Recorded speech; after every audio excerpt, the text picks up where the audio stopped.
Nah, yang saya akan bahas dengan detail itu adalah ini, aplikasi dari ortogonalitas terhadap sebuah matriks ya. Jadi di sini saya punya A itu adalah matriks M kali N. Nah, di sini A itu selalu matriks yang bukan matriks persegi ya. Jadi selalu matriksnya itu adalah matriksnya itu M berukuran M kali N. Nah, biasanya itu M itu kan barisnya ya. N itu adalah kolomnya. Nah, biasa kolomnya itu lebih sedikit dibanding barisnya ya. Jadi biasa M-nya itu selalu lebih besar daripada N. Atau dengan kata lain matriksnya itu panjang ke bawah gitu. Ya. Ini gini nih. Gini ya.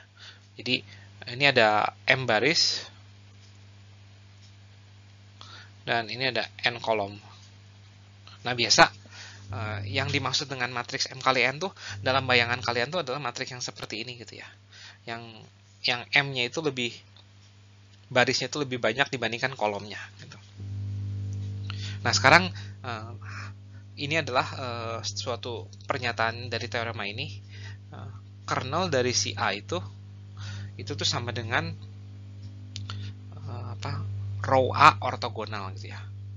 Row A. Jadi ruang baris dari si A. Jadi misalkan W itu adalah ruang baris dari si A, maka W ortogonal itu adalah kernelnya si A gitu ya. Nah, bukti dari teorema ini nggak terlalu susah. Cukup kita lihat sebagai sebuah matriks ya. Nah, kernel dari A itu apa sih? Definisi kernel dari A itu adalah himpunan semua X yang ada di Rn ya. Karena kernel dari A itu adalah bagian dari Rn, itu dimana A dikali X sama dengan 0. Ya. Nah, di sini. Ini adalah definisi kernel dari si A. Nah, sekarang saya mau tinjau ini nih, persamaan AX sama dengan 0. Nah, kebetulan saya akan tulis dalam bentuk matriks ya. Dikalikan X ya, sama dengan. Misalkan X-nya saya tulis di X1 sampai Xn. Sama dengan vektor 0 ya. Nah, ini kan yang terjadi kan ini dikalikan ini sama dengan 0 ya. Terus baris kedua dikalikan ini sama dengan 0 ya. Nah, kita lihat bahwa ini kan yang kita lakukan ini adalah baris 1 ya. Baris 1 atau row 1 ya.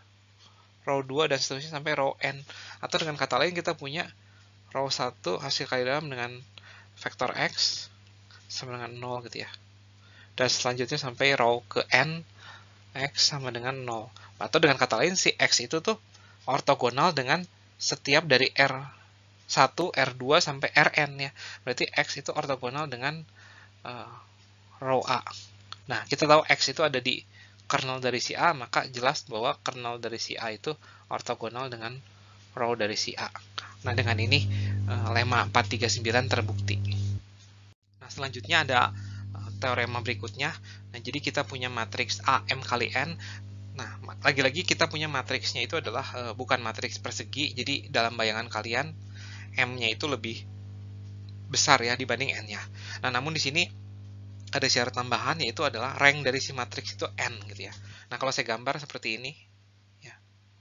Ini adalah C1, C2 sampai kolom ke N gitu ya. Nah, karena ranknya itu N, artinya apa? C1, C2 dan sampai Cn tuh BBL ya. Jadi yang dimaksud dengan ranknya N itu, meaning dari N itu artinya tuh ini nih. Ya. Nah, sekarang kita akan membuktikan bahwa A transpose A itu adalah matriks N kali N ya. A transpose kan N kali M, A-nya itu adalah M kali N. Ya, berarti kalau kita kalikan ini menjadi matriks N kali N ya. Nah, kita akan buktikan bahwa A transpose A itu adalah matriks yang invertible. Atau bisa dibalik atau punya inverse ya. Nah, gimana cara membuktikannya? Berarti akan dibuktikan punya inverse.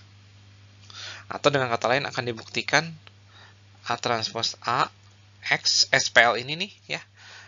Hanya punya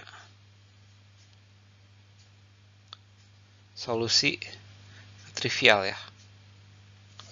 Jadi kalau kita punya ini nih solusi trivial, pasti dia punya inverse. Jadi statement ini sama statement ini semoga jelas ya. Ini kita sering bahas ya dulu di bab 1 ya.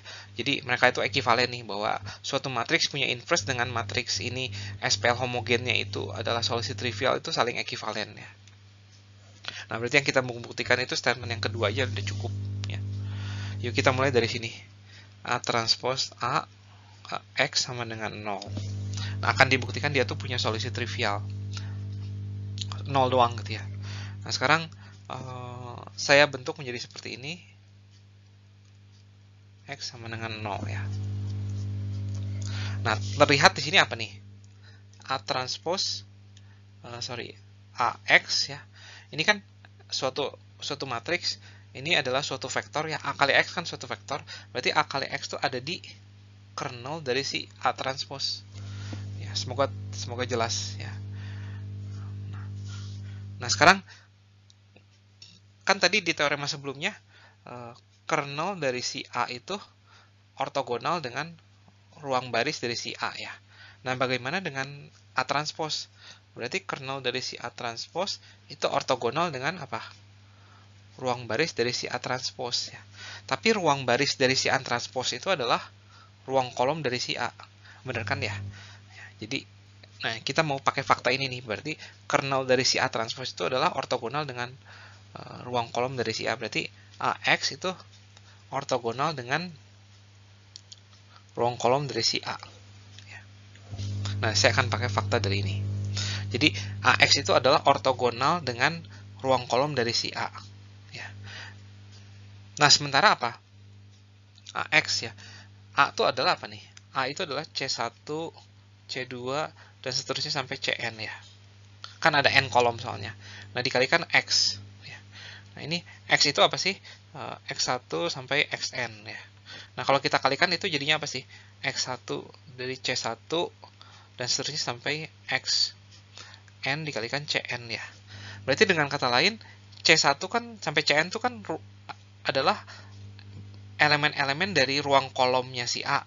Berarti ini semua tuh adalah anggota dari ada di ruang kolom dari si A.